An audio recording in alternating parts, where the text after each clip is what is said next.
बहुत समय पहले मीनापुर छोटे से गांव में ममता नाम की बहुत ही गरीब औरत अपने बेटे लोकेश के साथ एक छोटे से घर में रहती थी।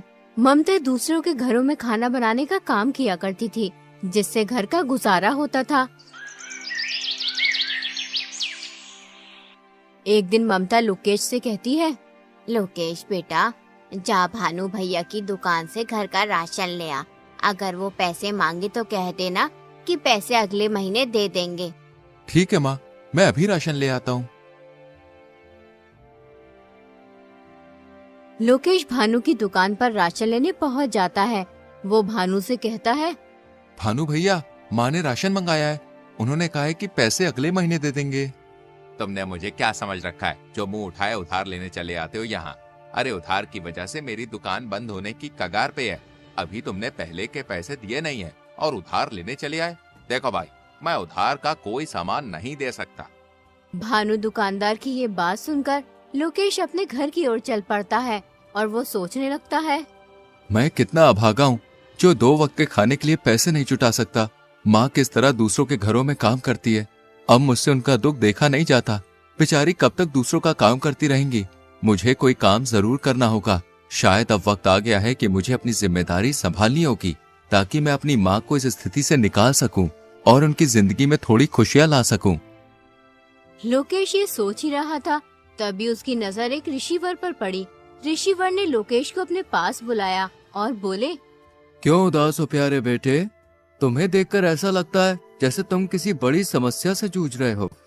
ऋषिवर, मैं एक गरीब लड़का हूँ। मेरे पास कुछ नहीं है, सिर्फ एक सपना है कि एक दिन मैं अपनी माँ की मदद कर सकूं। वो दूसरों के घरों में जाकर काम करती है, फिर भी उन्हें इतने पैसे नहीं मिलते जिससे पूरे महीने का गुजारा हो जाए। मुझे तो समझ में नहीं आ रहा कि मैं क्या करूं। मेरी जिंदगी में आगे क्या होगा। तुम्हारे मन में जो सपना है वो एक दिन जरूर पूरा होगा बेटा। तुम बड़े तकदीर वाले हो। तुम्हारा भाग्य बहुत उज्जवल है। बहुत ही जल्दी ऐसा वक्त आएगा जब हर किसी की जुबान पर सिर्फ तुम्हारा नाम होगा। लेकिन मैं तो केवल एक साधारण सा लड़का हूँ। मेरे पास तो साधन भी नहीं है और ना ही मैं कोई राजा हूँ। फिर हर किसी की जुबान पर मेरा नाम क्यों होगा स्वामी? मैं समझ नहीं पा रहा हूँ कि आप क्या कहना चाहते हैं। इस संसार में हर एक व्यक्ति की कहानी अनोखी होती है और तुम्हारी कहानी अभी शुरू हुई है। इतना कहकर ऋषिवर वहाँ से चले जाते हैं। लोकेश को उनकी कोई भी बात समझ नहीं आती है और फिर लोकेश भी अपने घर चला जाता है। बेटा, तू खाली हाथ क्यों चला आया? मैंने तो तुझे घर का राशन लेने भेजा था। माँ, भानु भैया ने उधार राशन देने के लिए मना कर दिया है। वो कह रहे थे कि मैं तुम्हें और उधारी नहीं दे सकता। तुम्हारे ऊपर पहले के ही बहुत पैसे हैं। कोई बात नहीं बेटा, मैं आज मालकिन से पैसे लेकर आऊंगी। तू भानु का हिसाब कराना। जा तू खाना खा ले। माँ, मैं खाना बाद में खाऊंगा। आप पहले मुझे एक बात बताओ। जब मैं रास्ते में आ रहा था तो मुझे एक ऋषिवर मिले थे। वो कह रहे थे कि मैं बहुत तकदीर वाला हूँ। कुछ ही दिनों में हर किसी की जुबान पर मेरा ही नाम होगा। मैं तो उनकी बात समझ ही नहीं पाया। अगर तुम्हें कुछ समझ में आया तो तुम मुझे बताओ माँ। क्या सच में उन्होंने ऐसा कहा? हाँ माँ, उन्होंने ऐसा ही कहा। बेटा, जब तेरा जन्म हुआ था तब भी एक ऋषि ने मुझसे कहा था कि ये तेरा बेटा बहुत भाग्यशाली है, बड़ा होकर ये राजकुमार बनेगा। लेकिन मैंने उनकी बात पर कुछ ध्यान नहीं दिया था। माँ, ये सब फिजूल की बातें हैं। भला एक गरीब माँ का बेटा राजकुमार कैसे बन सकता है? राजकुमार तो राजा का बेटा बनता है। तुम सही कहते हो लोकेश, लेकिन कभी कभी ये भविष्यवाणी सच भी हो जाती है। मैंने खुद अपनी आंखों से भविष्यवाणियों को सच होते हुए देखा है। हमारे गांव में सुनीता नाम की एक औरत ने एक बेटी और बेटे को जन्म दिया था। उन बच्चों की खुशी में उस औरत के पति महेंद्र ने आसपास के सभी गांवों में दावत की थी। वो औरत भविष्यवाणी में बहुत विश्वास करती थी, इसलिए उसने अपने बच्चों का भविष्य पूछने के लिए एक ऋषि को बुलाया। उस ऋषि ने उससे कहा, मैं तुम्हें इन बच्चों का भविष्य नहीं बता सकता और तुम्हारे लिए भी यही बेहतर होगा कि तुम कभी भी इन बच्चों का भविष्य जानने की कोशिश मत करना, वरना तुम्हारा ये खुशहाल जीवन पल भर में दुख में बदल जाएगा। लेकिन ऋषिवर, ऐसा क्या है इन बच्चों के भविष्य में जो आप हमें बताना नहीं चाहते? हमने तो ऐसा कोई पाप नहीं किया है जिसकी सजा इन बच्चों को मिले। कितनी दुआओं के बाद ईश्वर ने हमें ये 2 जुड़वा बच्चे दिए हैं। कृपया करके आप मुझे बताएं, इन बच्चों के भविष्य में क्या लिखा है? ठीक है, अगर तुम अपने बच्चों का भविष्य जानना चाहती हो तो सुनो। तुम्हारा ये बेटा बड़ा होकर अपनी जुड़वा बहन से शादी करेगा। ऋषि की ये बात सुनकर सुनीता के होश उड़ गए। ऐसा कैसे हो सकता है ऋषिवर? भला एक भाई अपनी बहन से कैसे शादी कर सकता है? मैं ये भविष्यवाणी नहीं मानता। तुम झूठ बोल रहे हो। मैं आपकी बातों पर विश्वास नहीं कर सकता। अगर बेटा तुम्हें मेरी बातों पर विश्वास नहीं तो कोई बात नहीं, जब समय आएगा तो तुम सब खुद देख लोगे। इतना कहकर ऋषिवर वहाँ से चले जाते हैं।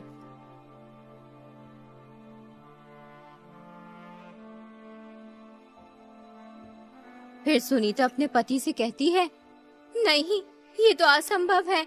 मेरे बच्चे आपस में विवाह नहीं कर सकते। चाहे कुछ भी हो जाए, मैं ऐसा नहीं होने दूंगी। मुझे अपनी बेटी को मरवा देना चाहिए, तभी ये भविष्यवाणी गलत साबित होगी। तुम ये क्या बेहुदा बात कर रही हो? उस आदमी की बातों में आकर तुम इस मासूम की जान लेना चाहती हो? कितने वर्षों बाद ईश्वर ने हमें औलाद का सुख दिया और तुम कह रही हो कि हम इस मासूम बच्ची को मरवा दें? मैं ऐसा नहीं करना चाहती, लेकिन हमें इन भविष्यवाणियों को हल्के में नहीं लेना चाहिए, क्योंकि ये भविष्यवाणियाँ मेरे जीवन में एक महत्वपूर्ण भूमिका निभाती आई हैं। कई बार ऐसा हुआ है जब मैंने इनकी अनदेखी की है तो मुझे इसका नुकसान उठाना पड़ा। हमें इन भविष्यवाणियों को गंभीरता से लेना चाहिए, क्योंकि ये सिर्फ शब्द नहीं है बल्कि हमारे भविष्य के संकेत हैं। इसलिए इस भविष्यवाणी को नजरअंदाज करना हमारे लिए सही नहीं होगा। देखो सुनीता, हमें समझदारी से सोच समझकर ही कोई कदम उठाना चाहिए। बताओ अब हमें क्या करना होगा? तुम इस बच्चे को कहीं दूर ले जाकर मार दो। हमें ना चाहते हुए भी ऐसा करना ही होगा।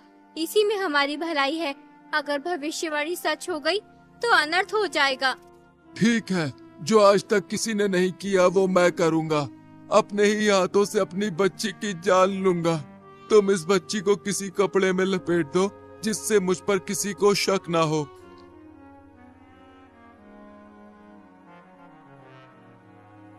वो आदमी उस बच्ची को एक ऊंची पहाड़ी पर ले जाता है और फिर उसे पहाड़ी से नीचे फेंक देता है, लेकिन वो बच्ची किसी तरह बच जाती है।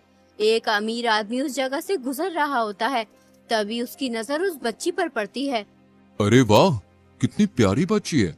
लेकिन ये बच्ची इस जंगल में क्या कर रही है? इसे यहाँ पर कौन छोड़कर गया होगा? मुझे इसे अपने साथ लेके जाना चाहिए, वरना इसे कोई जंगली जानवर खा जाएगा। वो अमीर आदमी उस बच्ची को अपने घर ले जाता है। अरे कहाँ हो भाग्यवान, जरा जल्दी इधर आओ। ये देखो मेरे साथ कौन आया है। अरे ये किसका बच्चा उठा लाए हैं आप? मैं क्या तुम्हें कोई बच्चा उठाने वाला दिखाई देता हूँ? अरे नहीं, मेरा मतलब वो नहीं जो आप समझ रहे हैं। मेरे कहने का मतलब ये है कि तुम्हें ये बच्चा कहाँ से मिला? ये नन्ही परी मुझे पहाड़ियों वाले जंगल में मिली है। पता नहीं इसे वहाँ पर कौन छोड़ के गया था। मुझे इस बच्ची पर दया आई और मैं उसे उठा के ले आया। ये तुमने बहुत अच्छा किया जिस बच्ची को अपने साथ ले आए। देखो ये बच्ची कितनी सुंदर है, देखने में बिल्कुल चांद का टुकड़ा लग रही है। आज से ये बच्ची हमारे परिवार का हिस्सा है। हम इसे भी अपने बेटे सुहन की तरह ही पालेंगे। अब से हमारे एक नहीं बल्कि 2 बच्चे हैं।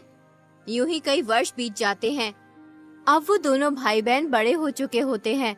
अपने बेटे को जवान होता देख सुनीता और उसका पति बहुत खुश होते हैं कि भविष्यवाणी गलत साबित हुई, लेकिन होना तो वही था जो तकदीर में लिखा था।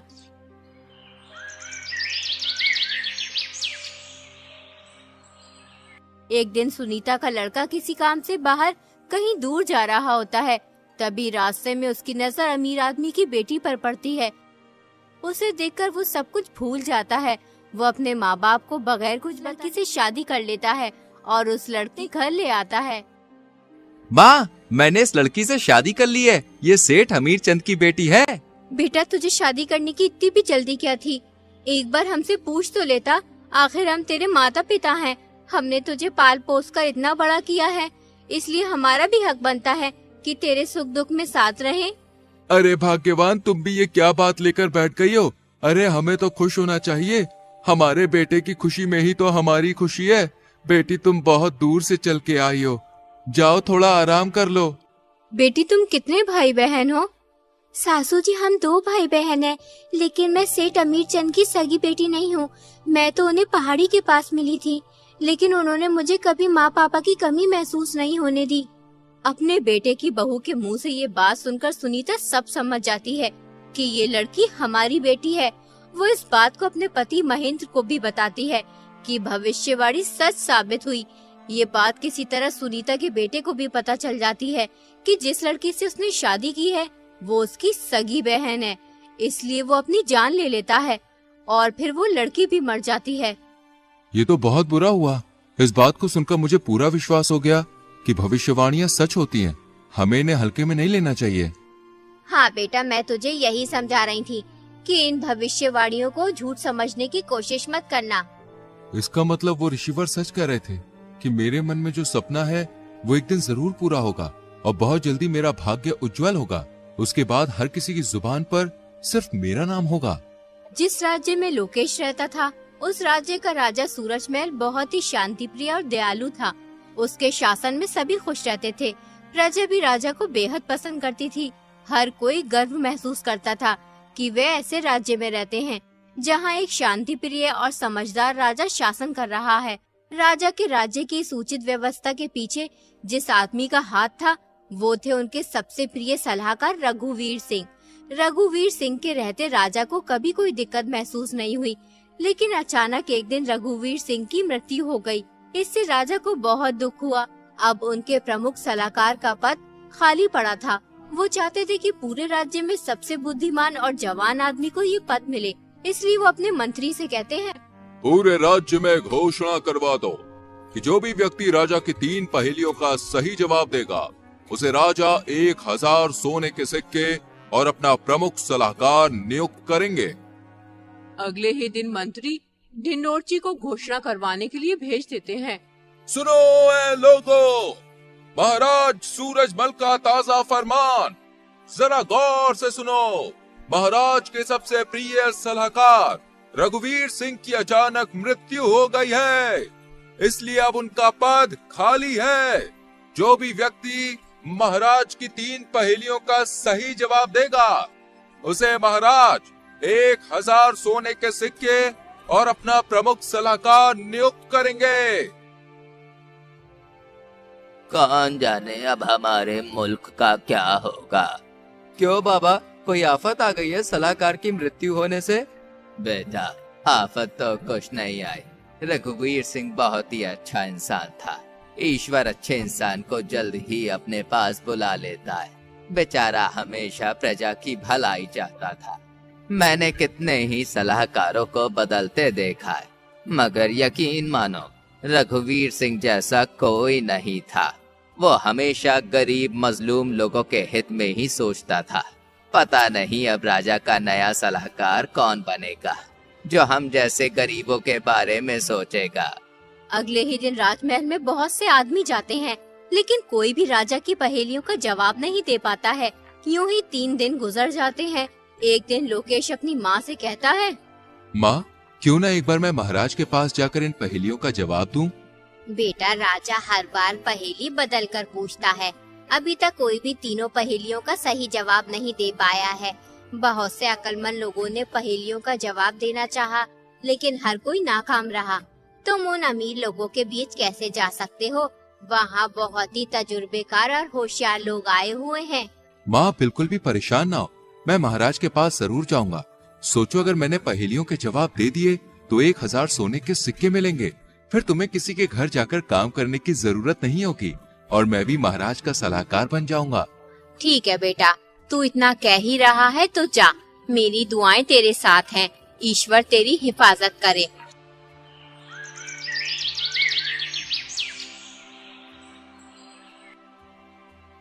अगले दिन लोकेश राजमहल पहुंच जाता है। महाराज उससे पूछते हैं, तुम यहाँ किस लिए आए हो? महाराज, मैं यहाँ आपकी पहेलियों का जवाब देने आया हूँ। अभी तक कोई भी मेरी पहेलियों का जवाब दे नहीं पाया। तुम समझदार लगते हो, जवान भी हो, शायद तुम मेरी पहेलियों का जवाब दे सकते हो। जैसा कि तुम शर्त जानते ही हो, जो भी पहेलियों का सही जवाब देगा वो मेरा सलाहकार बनेगा और उसे इनाम में 1000 सोने के सिक्के दिए जाएंगे। ठीक है महाराज, मैं आपकी पहेलियों का जवाब देने के लिए तैयार हूँ। तो बताओ, तुम्हारे अनुसार सबसे बड़ा धन क्या है? महाराज, सबसे बड़ा धन संतोष है। जब मन शांत होता है तो इंसान सबसे अमीर होता है। बहुत खूब, अब दूसरे सवाल का जवाब दो। जीवन में सबसे बड़ा ज्ञान क्या है? महाराज, जीवन में सबसे बड़ा ज्ञान ये है कि खुद को जानना और समझना। जब हम अपने आप को पहचानते हैं तब हम दूसरों को भी समझ पाते हैं। सही उत्तर। अब तीसरा और आखिरी सवाल, सच्ची मित्रता का अर्थ क्या है? महाराज, सच्ची मित्रता वो है जब एक मित्र दूसरे की खुशियों में खुश और दुखों में दुखी होता है, बिना किसी स्वार्थ के। बहुत अच्छे, तुमने तीनों सवालों के सही जवाब दिए हैं। तुम वाकई में बुद्धिमान हो। आज से तुम मेरे सलाहकार हो। मंत्री, इसे 1000 सोने के सिक्के दे दिए जाए। कल से तुम अपना पद संभालोगे। लोकेश 1000 सोने के सिक्के लेकर अपने घर चला जाता है। लोकेश को देखकर ममता बहुत खुश होती है। वो लोकेश से कहती है, बेटा, जब से तू गया है तब से ही मैं तेरे लिए दुआ कर रही थी कि तू कामयाब हो, और ईश्वर ने मेरी दुआ सुन ली। अब हमारी सारी मुसीबतें दूर हो जाएंगी। हाँ माँ, अब तुम्हें किसी भी चीज की चिंता करने की जरूरत नहीं है। आज से तुम्हें दूसरों के घरों पे जाकर काम करने की भी कोई जरूरत नहीं है। बेटा, मेरी पूरी जिंदगी दुख और तकलीफों में कट गई। आज सालों बाद तूने मुझे ये खुशी दिखाई है। अगर आज तेरे पिताजी जिंदा होते तो बहुत खुश होते। पूरे राज्य में ये बात फैल जाती है कि ममता का बेटा राजा का सलाहकार बन गया है। सब बहुत खुश होते हैं क्योंकि लोकेश बहुत ही समझदार और नेक लड़का था। एक दिन लोकेश महल से अपने घर जा रहा होता है। तभी रास्ते में दो भाई एक घोड़ी के बच्चे के ऊपर झगड़ते हुए दिखाई देते हैं। लोकेश उनके पास जाकर बोला, आखिर तुम दोनों लड़ क्यों रहे हो? जिस आदमी को तुम मेरे सामने खड़ा देख रहे हो, ये मेरा बड़ा भाई है। ये एक नंबर का झगड़ालू इंसान है। ईश्वर इसे गारत करे। हमारे पिताजी जो भी छोड़कर मरे थे, हमने उसे आपस में बांट लिया। मेरे हिस्से में घोड़ी आई थी, उस घोड़ी ने एक बच्चा दिया। ये बेईमान इंसान उस घोड़ी के बच्चे को अपना बता रहा है। जरा आप इसे समझाइए। जब बच्चा मेरी घोड़ी ने दिया तो वो घोड़ी का बच्चा मेरा हुआ या इस बकबक का? ये नामुराद झूठ बोल रहा है। सालों से ये अपनी घोड़ी को मेरी जगह में बांधता हुआ आ रहा है और इसकी घोड़ी ने बच्चा मेरी जमीन पर दिया है, इसलिए वो घोड़ी का बच्चा मेरा हुआ। जो चीज जिसकी जमीन पर पैदा होती है वो उसी की हो जाती है। लोकेश समझ गया ये दोनों पागल हैं, इसलिए वो उनसे बोला, तुम्हारी समस्या तो बहुत गंभीर है। तुम्हें राजा के पास जाना चाहिए, वो ही तुम्हारा फैसला कर सकते हैं। तुम सही कह रहे हो, हमें राजा के पास जाना चाहिए, वरना ये झगड़ालू इंसान कुछ उल्टा सीधा न कर बैठे। अगले दिन दोनों भाई राजा के पास पहुंच जाते हैं और राजा को अपनी सारी बात बताते हैं। राजा लोकेश से कहते हैं, इस समस्या का हल तुम करो लोकेश। वो दोनों भाई लोकेश को पहचान लेते हैं, लेकिन राजा के सामने उनकी बोलने की हिम्मत नहीं होती, इसलिए वो चुपचाप खड़े रहते हैं। देखो, जगह से घोड़ी और बच्चे का कुछ भी लेना देना नहीं है। जिसकी घोड़ी है बच्चा भी उसी का है, लेकिन तुम्हें अपने बड़े भाई की जगह में घोड़ी बांधने का हर्जाना देना होगा। तुम्हें उसे एक सोने का सिक्का देना होगा। दोनों भाई लोकेश का फैसला सुनकर खुशी खुशी अपने घर चले जाते हैं।